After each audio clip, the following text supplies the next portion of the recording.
Vancha kalpatarubhyascha kripa sindhubhya cha patitanang pavanebhyo vaishnavebhyo namo namaha. Shri Krishna Chaitanya Prabhu Nityananda Shri Advaita Gadadhar Shri Vasari Gaura Bhakta Vrinda.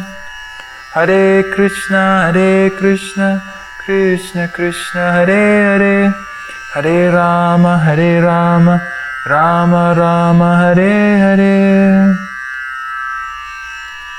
Today we're going to study chapter 9, verse 2. Bhagavad Gita. Raja Vidya Raja Guhyam Pavitram Idam Uttamam Pratyaksha-vagamam dharmyam susukham kartum avyayam. Word by word translation. Raja Vidya, the king of education. Raja Guhyam, the king of confidential knowledge. Pavitram, the purest. Idam, this. Uttamam, transcendental. Pratyaksha, directly experienced. Avagamam, understood. Dharmyam, the principle of religion. Susukham, very happy. Kartum, to execute. Avyayam, everlasting. Translation. This knowledge is the king of education, the most secret of all secrets. It is the purest knowledge, and because it gives direct perception of the self by realization, it is the perfection of religion. It is everlasting, and it is joyfully performed. This is a very wonderful verse in Bhagavad Gita. Many very strong statements that are very strong claims. For example, this knowledge is the king of education. This is a big statement. There are so many universities in the world today, and they all claim, or at least try to be the best and give the best knowledge. They tell the parents, send your student to me and he will be a world-class leader and all these things. And they charge tremendous amount of money just to study for a couple of years. And on top of that, the person goes into huge debt. Well, that's a whole story. But the point is that education is something that is very valued in society today.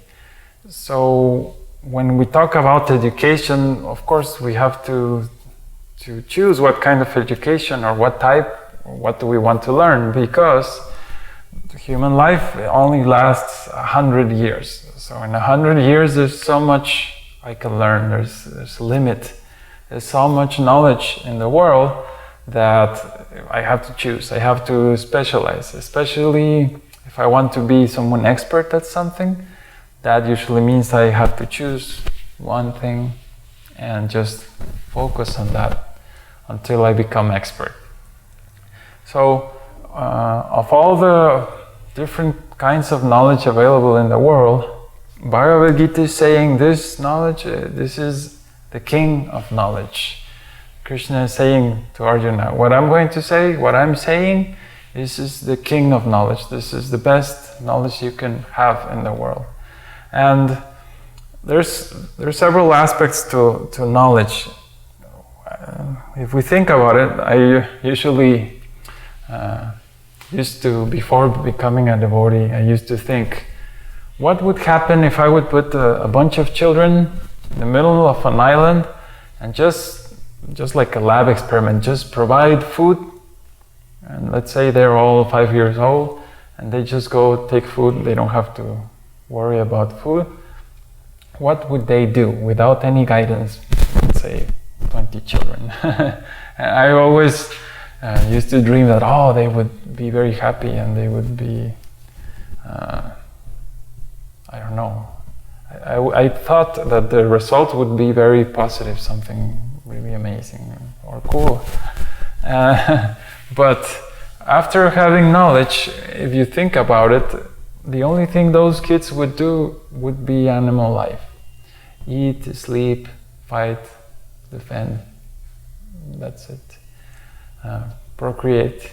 It would be a very, very animal life.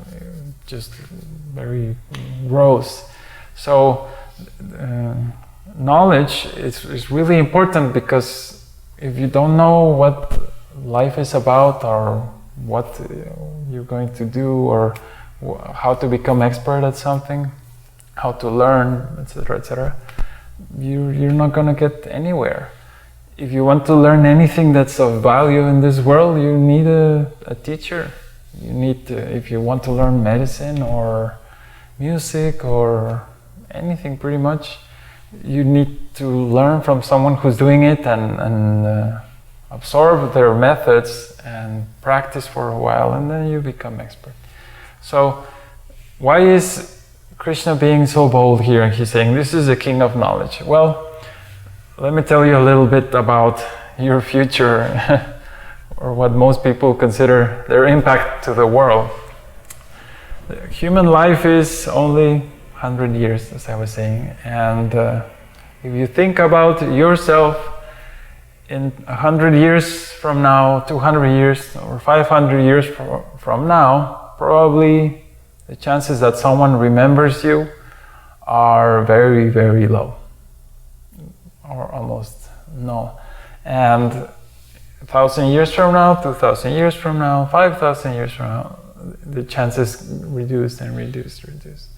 So the actual impact that one person can have in humanity is actually not great.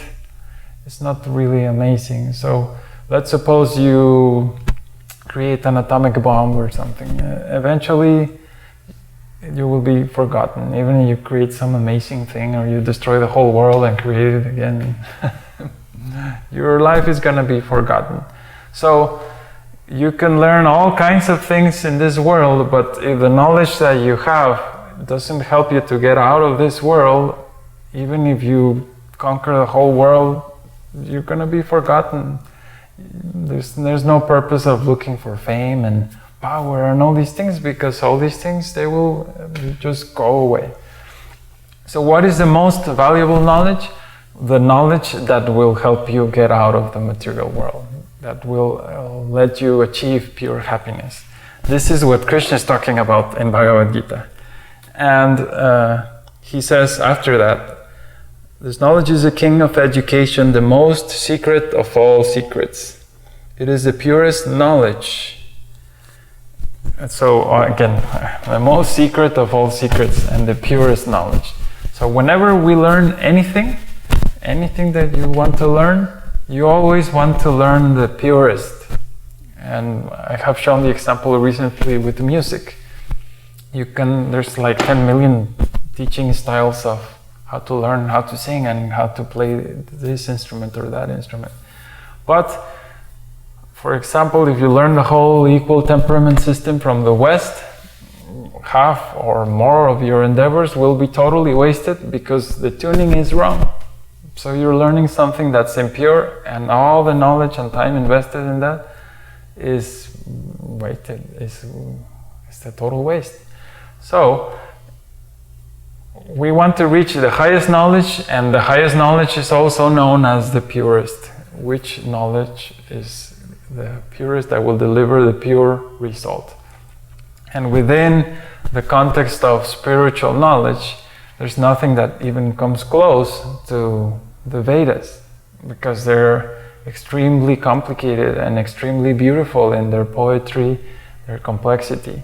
So not only that, the topics covered in the Vedas, in Bhagavad Gita, in Srimad Bhagavatam, these wonderful scriptures, are extremely secret and confidential.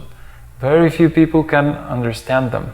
Although they are the most precious jewels, it takes quite some effort to get to understand them. So Krishna says, why is it the king of education? Why is it the purest knowledge? Because it gives direct perception of the self by realization. It is the perfection of religion. So again, another big claim by Krishna. He explains, if you can understand who you are by realization, that is perfection. That is perfection of religion. It is full self-realization. If you practice any religious process and you're just doing some ritual every day without any meaning and you don't understand anything about yourself, it's not going to help at all. It's just going to be another material activity, ritual, external. Maybe it has some spiritual element to it, but for the most part it's going to be only an external ritualistic activity. So when religion is perfected, it means one has understood who I am, or who the soul, who I am eternally. That is full self-realization. That is the perfection of religion. And it says also, it is everlasting and it is joyfully performed. So not only it's the best knowledge in the world, and not only it's pure and perfect, but this knowledge is lasting forever. Once you understand these things, you realize them, it won't go away. You can't forget these things. You're already above it. You're already realized. It's like if someone, let's say, I don't know, you ran a marathon of 30 kilometers and somebody asks you 100 years after that, how does it feel to run? You will know, because you ran those 30 kilometers. It's not something somebody told you. You have that experience. So this spiritual knowledge has that kind of potency that once you reach a certain stage, there's no way to say, oh, I don't know what it feels like to do this or that. It's eternal. The benefits are eternal and it won't get lost. Krishna even explains that even once you leave this body, if you have to take another body or you go to the spiritual world, whatever you attain, you keep, because it's spiritual knowledge. So it's very wonderful. And on top of all that, it is joyfully performed. That means that the perfection of religion or success in religion means that you will be extremely happy. It's not that you practice this dry thing and then you become more and more bored with life, and then you have all this knowledge and then you just try to humiliate others because you know everything. No. If you actually achieve the perfection of religion, you will be extremely happy and you will perform all the activities of spiritual life very, very happily and blissfully. So these are all very strong claims from Krishna. He's basically saying this is the best, this is it. Don't learn anything else until you learn this stuff, because this is the perfection. This is the highest, the pure perfection of knowledge, direct perception of the self by realization, everlasting. I mean, all good stuff. So whenever we learn directly from the scriptures, like Bhagavad Gita, there's a mystical process going on there. It's hard to explain, but this is why we read all the Sanskrit verses, and not only in English, but there's a very special mystical process that happens when we read the verses in the original Sanskrit. It's called Shabda Brahma, or pure spiritual sound. It's important to know this because knowledge, as it's transmitted from guru to disciple, it has especially spiritual knowledge, it has this element of mysticism. It's not just like, oh, 2 + 2 is 4 and you should just repeat that and that's it. No. The same with actually any art, like music. There's so much you can do which are just routine exercise, but then when you actually get to the essence of the art, that cannot be mechanical. That has to be a thing of the heart. And in the case of the Vedas, that element of the heart is transmitted from guru to disciple by the process of surrender. One finds a guru and offers service unto him and asks questions, and the guru delivers spiritual knowledge. That is the process to learn all this Vedic knowledge.